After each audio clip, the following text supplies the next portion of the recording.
doctor साहब से मेरे भैया से सब लोग भैया बैठल बा सबके नमस्कार बा कि जैसन सोचले रहनी वैसन दुनिया मोर बारी अरे सावन बड़ी मुस्कान रहे हैं इधर आइएगा अभिषेक भैया इधर आइए ना सब आने के लिए हो रहा है अभिषेक भैया के दिल का दास्तान हम बोल रहे हैं क्योंकि ये शर्मा रहे हैं गाएंगे भैया गाना है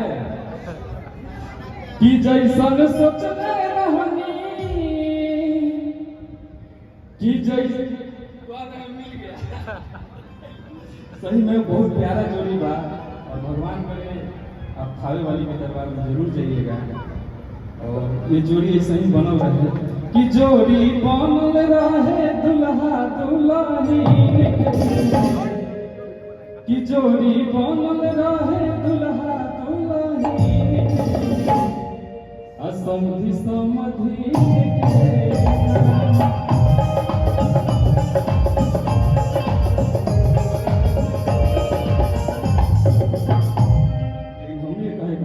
कि जैसन सोचले रहनी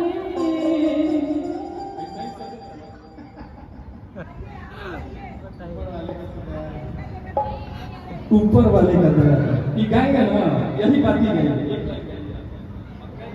गा दे भैया गाइए हो जैसन सोचले रहनी वैसन धनिया मोर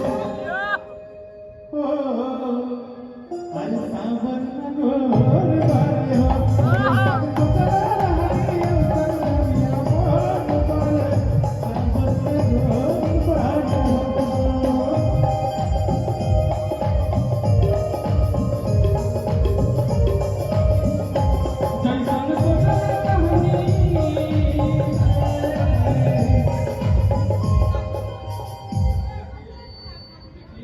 जिस जगह पे है ना कोई भी डिस्टर्ब रहेगा सामने भाभी है घर परिवार है इतना में एक लाइन गुनगुना दिए हमारे तिलक में तो एको लाइन आगे नहीं रही मुखरा भाभी के सामने